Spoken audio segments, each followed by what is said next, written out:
Assalamualaikum warahmatullahi wabarakatuh. Kados pundi watosipun para viewers saking channel YouTube Faris Panjawa. Mugi-mugi panjenengan sedaya tansah pinaringan kabagas warasan nggih. Amin. Nggih, rasane wis suwe banget nggih ora update. Nggih, nyuwun pangapunten amargi kahanan dados nembe saged update video malih wonten ing semester ganep menika. Nah, ing video iki mengko Pak Faris arep njlentrehake materi pertama kanggo kelas 10 lan kelas 11 yaiku ngenani Serat Wedotama. Kanggo kelas 10 yaiku materine pupuh sinom lan kanggo kelas 11 materine pupuh gambuh. Nggih, langsung wae ora usah intro ya.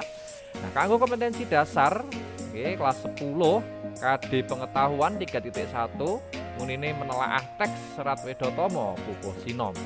Terus keterampilannya ya 4.1 menanggapi isi Serat Wedotama pupuh sinom dan menulis syair tembang sinom dengan bahasa sendiri serta menyajikannya secara lisan atau tulis.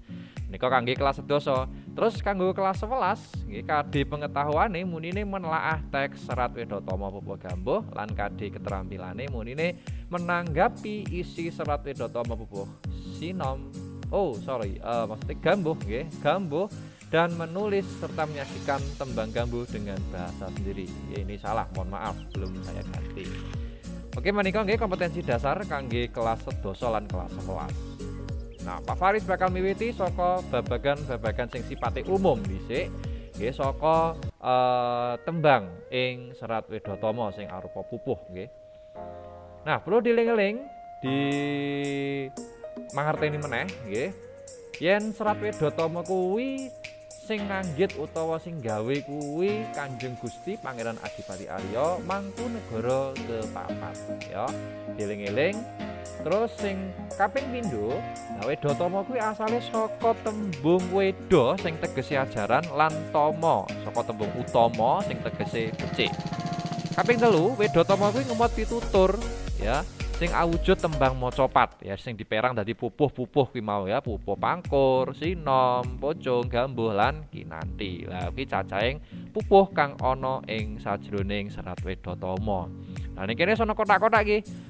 Karena iki arupa tembang macapat nggih, pupuh-pupuh iki arupa tembang macapat. Nah mengko awake dhewe uga bakal ngrembug babagan guru gatra, guru wilangan lan guru lagu nggih. Nah, ning kene ana sapada tembang ya kanggo ngeling-eling maneh. Kira-kira iki tembang apa? Ya, iki tembang apa? Nah, mengko iso digoleki ya. Kita mengko ngitung saka guru gatra, guru wilangan lan guru lagune ya. Coba. Guru gatra sing kepiye? Dieling-eling maneh ya, guru gatra. Guru gatra iku cacahing larik utawa baris saben sakpada tembang. Nah, yen ning kene ana sakpada tembang, iki berarti guru gatrane diitung saka larik paling dhuwur nganti larik paling ngisor ya. Dadi iki ana 1, 2, 3, 4, 5, 6 ya. Guru gatrane ana 6. Kanggo contoh tembang sing Pak Faris tampilke ning layarmu iki. Ya iki guru gatra. Terus guru wilangan nggih, guru wilangan kuwi ngitunge saka per baris ya. Guru wilangan iku apa? Guru wilangan iku cacahing wanda atau jumlah suku kata di setiap barisnya. Nah, dene guru lagu iku apa? Guru lagu iku tibaning vokal ing pungkasan gatra iki lho, Cah. Ya, dadi A I U E O. Nek bocah-bocah biasane ngaranine gampange iku A I U E O ne ning paling mburi saka saben gatra. Ya, dadi misalkan iki mengko guru wilangane piye ngitunge? Coba diitung. Lali ya, datan bisa lali. Nah, iki berarti guru gatrane guru wilangane ana 10. Dene guru lagune mergo iki terakhir muni I, berarti iki guru lagu I. Ya dadi 10 I. Biasanya digabung antarane guru wilangan karo guru lagu ya, 10 I. Terus suwe saya katon ya, suwe saya katon 6 O ya, guru wilangane 6, guru lagune O, mergo ning kene terakhir vokal O. Pak, guru lagu dipun temtokaken saking uninipun napa seratanipun ya, ditentukan dari tulisannya ya, seratanipun. Terus gotra telu, guru wilangane pira? Ya diitung. Umpamana wit-witan kang gedhe ya 10. Umpamana wit-witan kang gedhe 10 nggih. Dadi iki mau 10 i, lali-lali datan bisa lali kuwi 10 i ya. Terus suwe saya katon kuwi 6 o. Umpamana wit-witan kang gedhe 10 ya. Umpamana wit-witan kang gedhe 10 Terus gotra kepapat tinutuhan datan bisa mati ya 10 i ya, guru wilangane 10, guru lagune i. Merajak saya semi ya 6, guru wilangane, guru lagune i. Tresnaku ngrembuyung ya 6, guru wilangane, guru lagune o. Ya itulah. Dengan demikian bisa kita ketahui bahwa guru wilangan lan lagu gotra pertama saka tembang iki yaiku 10 i, terus iki 6 o, 10 e, 10 i ya, 6 i, 6 u sing pungkasan nggih. Nah, iki engko tembang apa? Silakan nanti bisa kalian cari nih. Nah, ini contoh yang saya tampilkan ini tembang opo. Yang jelas iki bukan tembang sinom ya. Duduk tembang gabuh ugi ya. Jadi silakan dicari nanti ya. Kira-kira ini tembang apa ini yang ditampilkan Pak Faris untuk bahan analisis mengetahui guru gotra, guru wilangan lan guru lagu. Nah, saat menika Pak Faris mlebet wonten ing pupuh sinom ya. Ini saya mulai dari pupuh sinom Serat Widatomo, berarti ini untuk kelas 10. Oke, monggo silakan disimak untuk kalian yang masih kelas 10. Babagan sinom Widatomo ya, wonten ing mriki sampun Pak Faris damelaken tabel ya. Sebelah kiwa iki isine babagan atau hal apa yang mau saya jelaskan, terus keterangan atau rinciannya dari apa yang akan saya jelaskan. Nah, yang pertama ono babagan struktur ya, struktur tembang sinom ya kuwi 8A, 8I, 8A, 8I, 7I, 8U, 7A, 8I, 12A. Nah, dengan demikian iso diketahui ya, iso dingerteni yen tembang sinom kuwi saben sakpada atau setiap satu bait itu berjumlah 1, 2, 3, 4, 5, 6, 7, 8, 9 baris ya, kanthi peprincen kaya ngene iki, guru wilangan lan guru lagune ya. 8A, 8I, 8A, 8I, 7I, 8U, 7A, 8I, 12A. Harus seperti ini, Pak. Harus. Dieling-eling maneh. Struktur tembang kuwi sipate mutlak, ora kena diowah-owah, nggih. Terus cacahing padha atau jumlah baitnya ada berapa? Nah, dadi pupuh sinom ning jerone Serat Widatomo kuwi cacahe ana 18 padha atau ada 18 bait. Terus watak tembang sinom kuwi sabar, grapya, nggih, semana. Nah, menika watakipun. Lajeng sasmita. Sasmita ini adalah penanda-penanda ya, penanda-penanda terkait dengan tembang sinom, yaitu ada kata sinom, taruna, nggih, anom, weni, nggih, nom, muda lan sak piturute. Nah, ini adalah kata-kata yang menjadi penanda bahwa tembang itu adalah tembang sinom, adalah beberapa kata ini. Terus isi saka tembang sinom Widatomo iki mengko bakal kababar ing slide-slide samengko nggih. Jadi ini yang sudah ditampilkan di tabel ini hanya strukturnya bagaimana nggih, guru wilangan, guru lagu lan guru gatrane, terus cacahing padha atau jumlah baitnya, kemudian wataknya dan sasmita atau tanda-tanda atau penandanya yang menyatakan bahwa ini adalah tembang sinom itu seperti apa. Oke, menika nggih babagan sinom Widatomo. Sak menika Pak Faris sampun nyemektakaken kalimat acak ya. Silakan ini nanti bisa di screenshot kemudian coba kalian tata. Ya, kira-kira tatanane kepiye supaya bisa dadi tembang sinom sing becik. Anut saka paugeran tembang sinom sing ana ning kotak ngisor iki. Nggih, 8A 8I, 8A 8I, 7I 8U, 7A 8I, 12A. Silakan nanti dicocokkan antara kalimat ini dengan aturan tembang sinom yang ada di bawah. Oke. Pak, berarti kalau yang 8A 8A ini bisa dibolak-balik, Pak, kalau yang sama. Betul, 8A 8A ini bisa dibolak-balik kalimatnya. Tetapi perlu diperhatikan kalau itu diambil dari serat, maka itu jangan dibolak-balik. Ya, karena itu sudah tertulis di dalam serat jadi tidak bisa dibolak-balik. Nanging mengko yen awakmu ngarang nggih, ngarang misalkan gawe kalimat acak sik iki kamu ya, iso diwolak-walik. Padha-padha 8A posisine meh dituker, silahkan.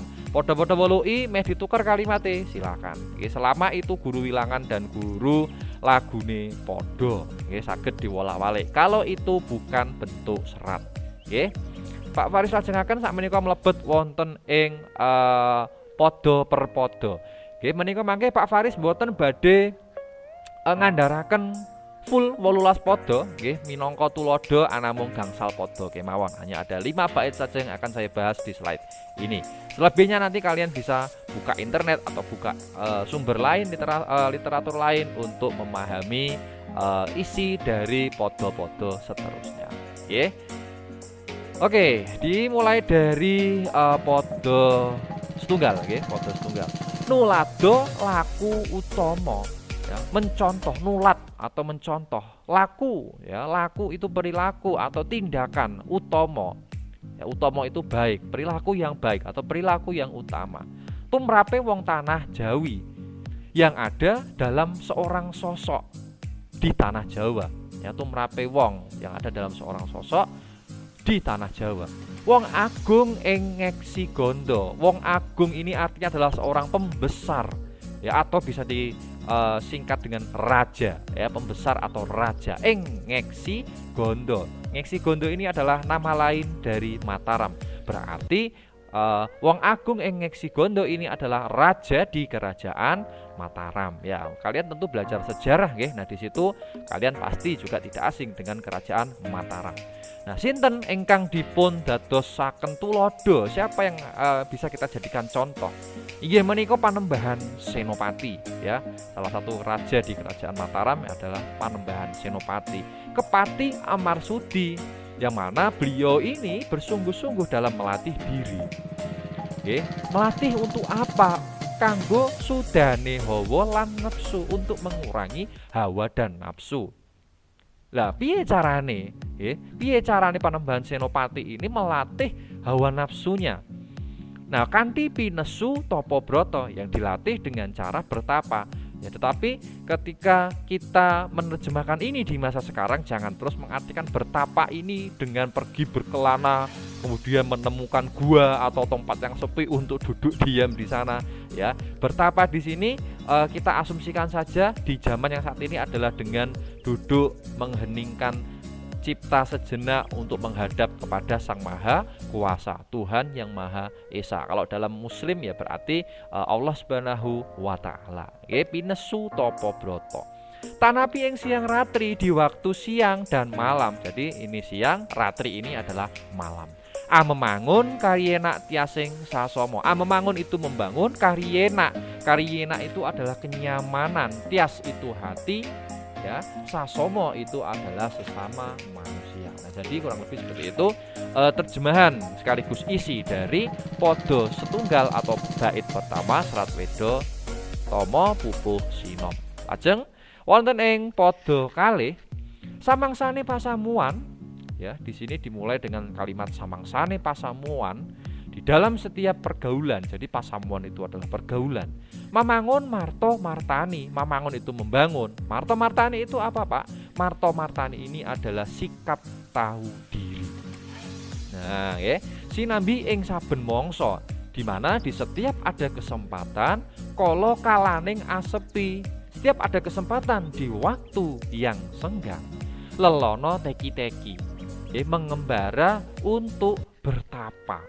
Ya, jadi kalau orang zaman dulu memang untuk mencari sebuah ketenangan, untuk mendapatkan sebuah keluhuran dari ilmu, maka beliau-beliau leluhur kita ini pergi untuk mengembara dan kemudian bertapa. Tetapi kalau saat ini rasanya sudah sangat jarang sekali ditemukan, maka kita bisa menggantinya dengan ya pergi untuk mencari ilmu, ya pergi untuk mengheningkan diri sejenak di tempat peribadatan, di masjid, di gereja, kuil, ya, untuk istilahnya menjalin komunikasi bersama kepada Tuhan, nggih.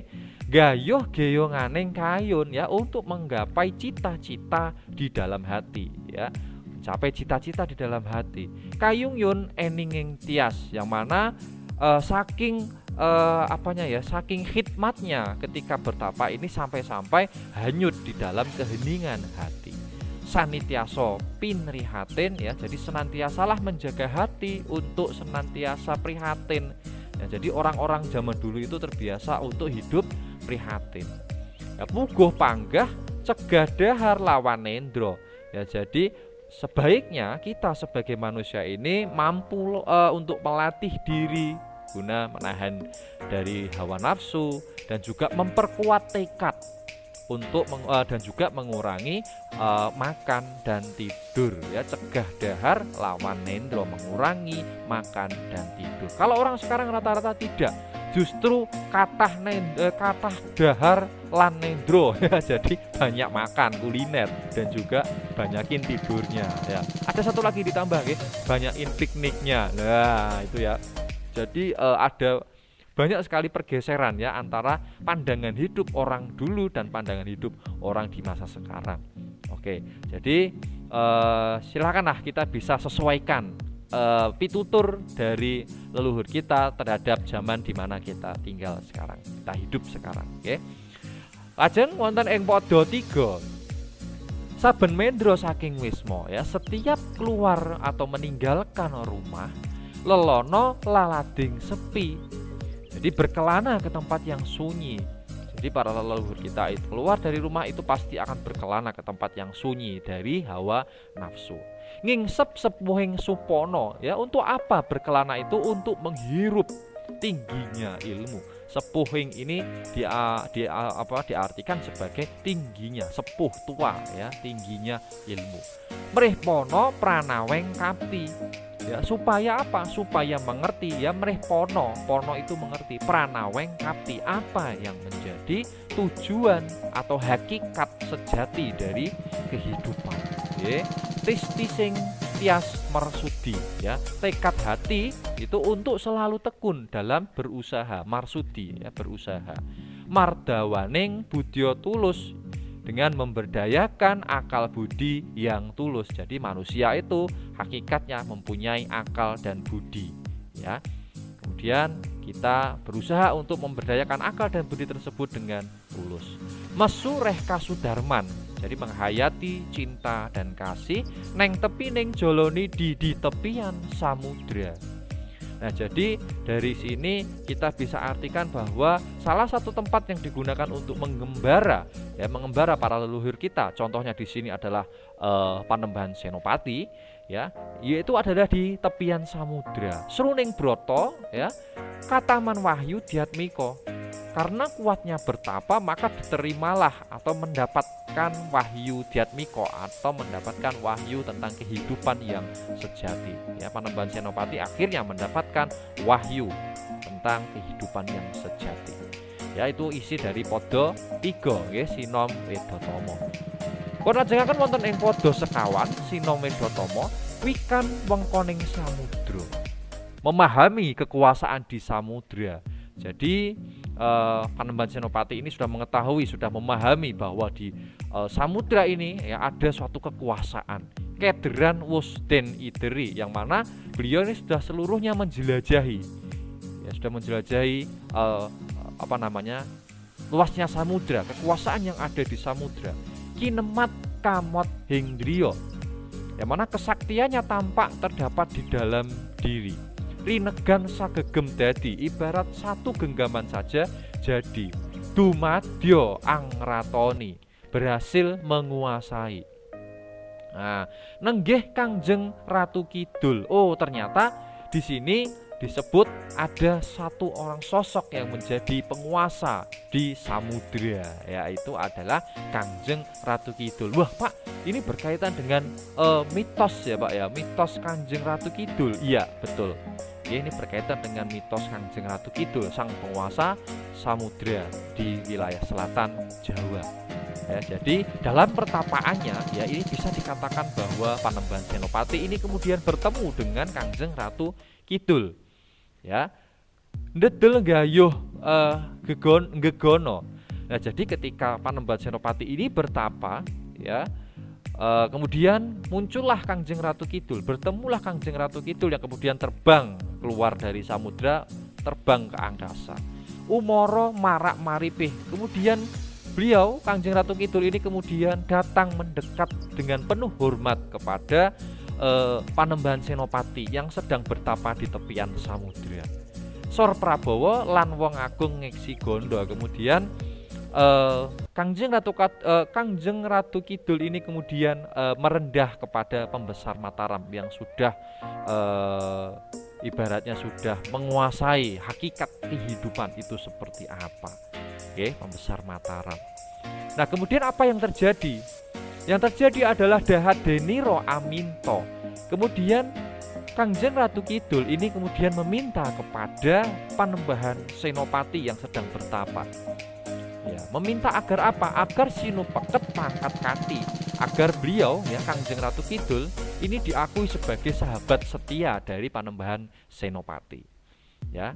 Jroning alam palimanan di alam gaib. Jadi kita ketahui bahwa mitos di orang Jawa itu menyatakan bahwa penguasa pantai selatan atau laut selatan Jawa itu adalah Kangjeng Ratu Kidul, yang mana beliau ini adalah dari bangsa jin, golongan dari alam gaib.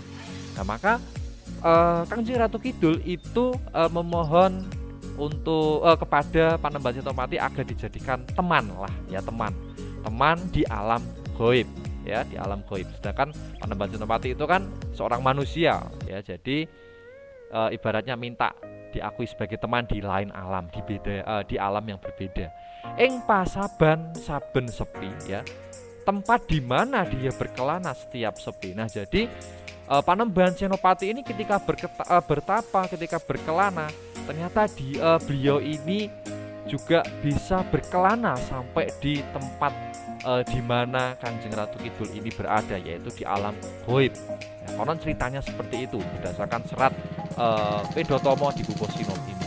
Kemudian sumanggemi, ya akhirnya Panembahan Senopati ini kemudian menerima permintaan dari si Kangjeng Ratu Kidul bahwa akan menjadikan Kangjeng Ratu Kidul ini sebagai rekan atau teman ketika dia berkelana di alam gaib. Ya. Engkarso kang wus tinemtu, kehendak yang sudah ditakdirkan ya, pamrihe mong aminto ya, harapannya hanya meminta. Jadi gampangnya apa ya, memohon izin ya, uluk salam kula nuwun supangate teki-teki kula nuwun, atau memohon izin, memohon restu untuk bertapa di tepian samudra ya. Jadi Panembahan Senopati ini istilahnya apa ya, kula nuwun kepada penguasa samudra, saya mohon izin, saya mau bertapa di sini ya. Kalau kamu mau minta dijadikan teman, saya terima, tetapi saya mohon izin untuk terus bertapa di sini ya. Suatu ketika saya ingin bertapa, saya mohon izin bertapa di sini di tepian samudra ini. Oke, makaten. Nora ketang teken janggut suku Jojo ya, meski dengan susah payah. Seperti yang kita ketahui bahwa di samudra selatan Jawa itu terkenal dengan ombaknya yang ganas, maka mungkin di sini susah payah ini diartikan dengan kondisi geografi yang cukup mengerikan ya, dalam artian gelombangnya yang tinggi ya, pantainya yang curam di kondisi di wilayah pantai selatan Jawa ya, meski dengan susah payah. Nora ketang teken janggut suku Jojo. Nah kurang lebih seperti itu nggih. Jadi intinya dari Sinom Wedotomo di Pupuh Pupuh Sinom Podo 1 sampai dengan di Podo 5 ini menceritakan tentang siapakah sosok orang Jawa yang bisa kita jadikan contoh, yaitu adalah Panembahan Senopati. Selain itu juga menceritakan tentang pertemuan antara Panembahan Senopati dengan penguasa Laut Selatan, yaitu adalah Kangjeng Ratu Kidul. Nggih, menika padha setunggal ngantos padha gangsal. Oke. Itu nggih untuk kelas 10, silahkan nanti bisa diteruskan kalau kalian penasaran lanjutannya bagaimana, yaitu dari podo 6 sampai dengan podo 18 kalian bisa mencari literatur yang lain. Oke.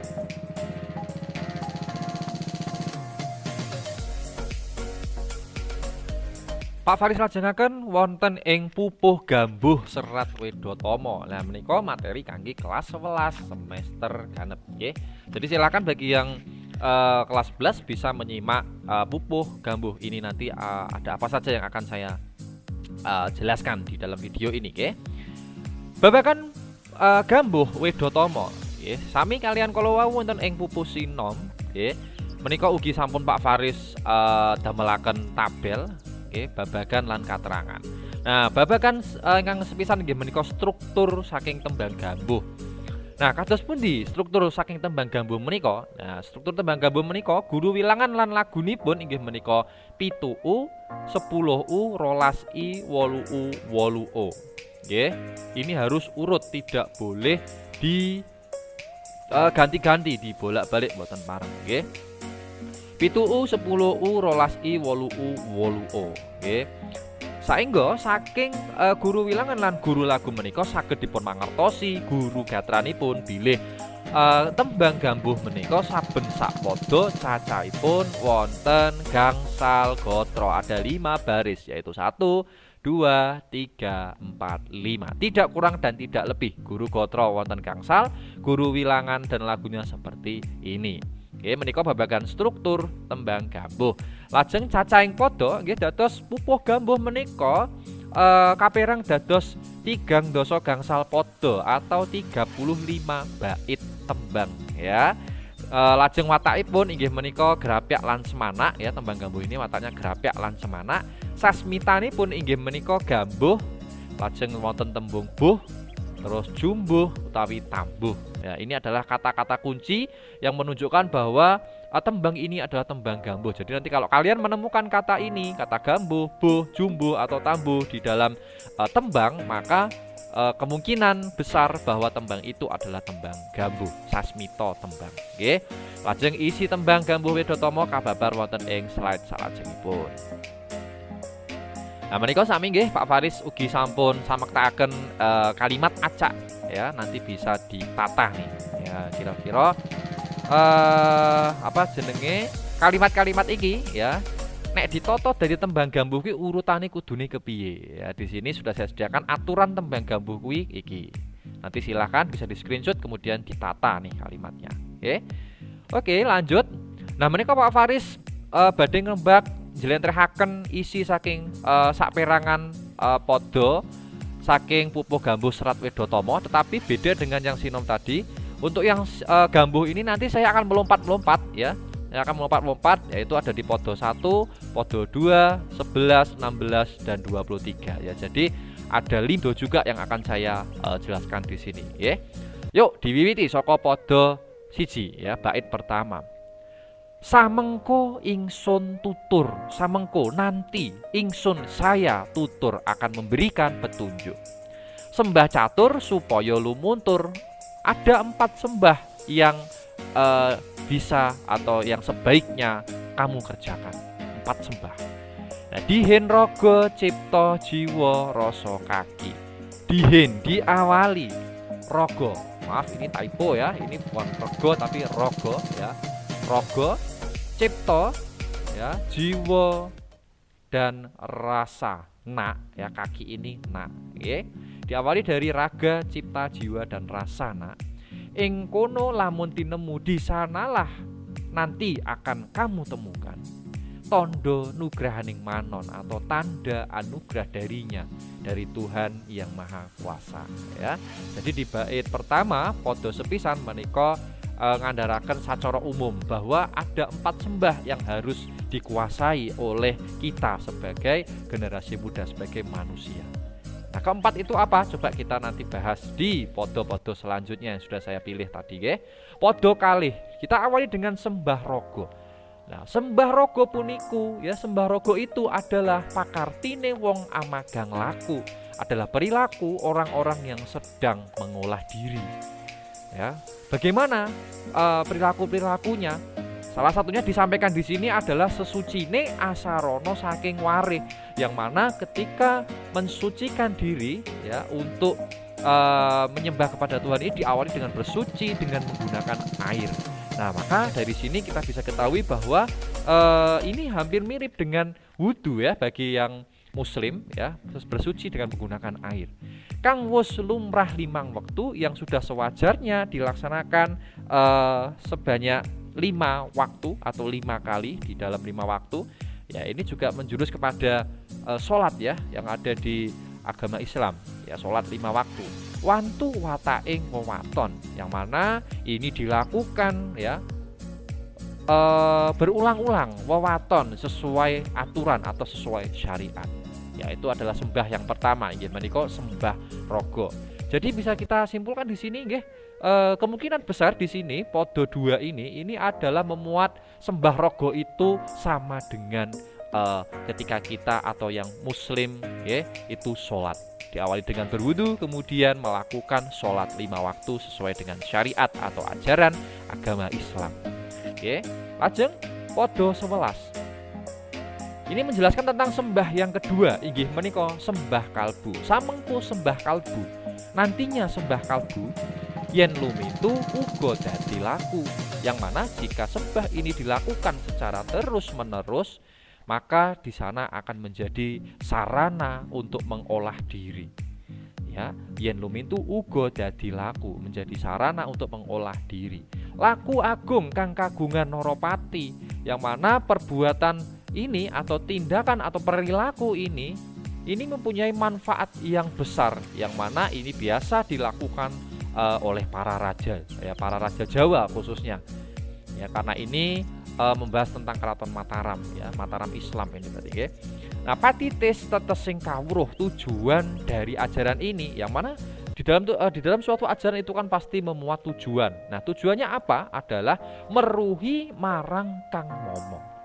Ya, memahami siapa sih yang menjadi guru sejati di dalam kehidupan ini.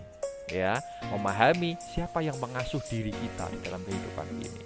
Nah, menika podo 11 ngemot tentang sembah ingkang kaping kalih inggih menika sembah kalbu. Itu seperti apa dijelaskan di sini. Ini sebenarnya masih ada terusannya ya di podo-podo selanjutnya, tetapi saya tidak mungkin untuk membahas lebih detail mengingat terbatasnya durasi. Nanti bisa kalian cari literatur untuk pembahasan lebih lengkapnya dari sembah yang kedua ini. Begitu juga untuk sembah-sembah yang lain, guys. Sembah yang pertama tadi ya, sembah rogo, sembah kalbu, dan sembah-sembah seterusnya setelah sembah ini. Lajeng podo ingkang kaping 16. Di sini memuat tentang sembah yang ketiga, yaitu sembah apa tadi? Ya, tadi di sini disebutkan ada 4 sembah, yaitu sembah jiwa, ya, sembah jiwa. Nah, sembah jiwa itu seperti apa? Ya, mari kita coba pahami. Samengko kang tinutur, nanti yang diajarkan.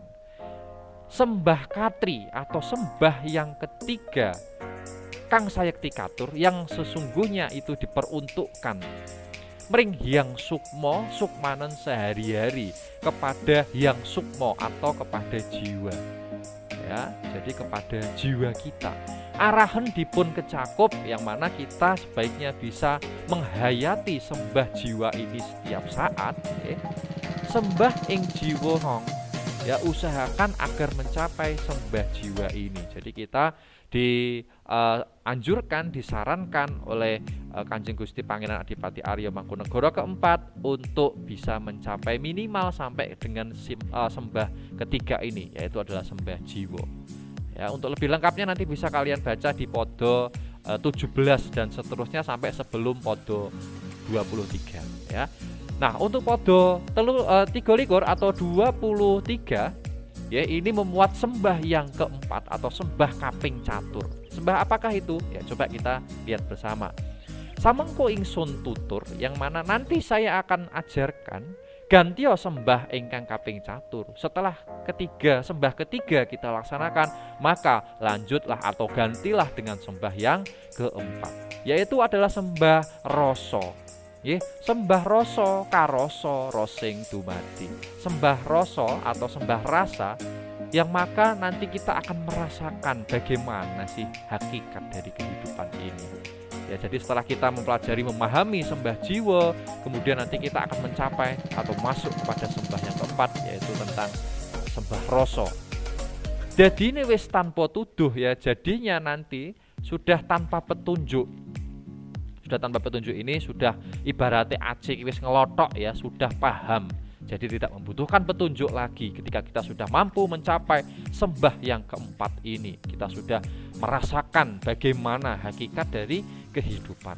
Mung kalawan kasing batos, yang mana kita akan memahami ya kehidupan ini dengan kesentosaan batin. Mung kalawan kasing batos, hanya dengan kesentosaan batin. Nah, demikian apa jenenge andaran tentang serat Wedotama pupuh sinom lan pupuh gambuh. Oke, dene video babagan gawe cakepan tembang lan mangke ugi video tutorial tembang mangke Pak Faris damelaken video salajengipun supados wekdalipun boten patos dangu kangge video ingkang Pak Faris upload. Makaten matur nuwun, nyuwun pangapunten ambuk bilih tasih kathah kakirangan utawi mbok bilih kalepatan anggenipun Pak Faris ngandharaken materi menika. Menawi mangke wonten alat sumangga saged panjenengan menapa ngendikaaken lumantar WA utawi lumantar email nggih monggo. Pak Faris akan sangat senang jika ada masukan, kritikan untuk video ini. Kalau ada salah, mohon diluruskan karena Pak Faris adalah sebagai manusia biasa yang tidak luput dari salah dan hilaf. Makaten matur nuwun mugi mumpangati nggih tumraping panjenengan sedaya tansah mugi-mugi ugi tansah pinaringan kabagas warasan saking Gusti Allah Subhanahu wa taala. Amin amin ya rabbal alamin. Kula pungkasi kanthi wassalamualaikum warahmatullahi wabarakatuh. Tetap sehat dan tetap semangat. Matur nuwun.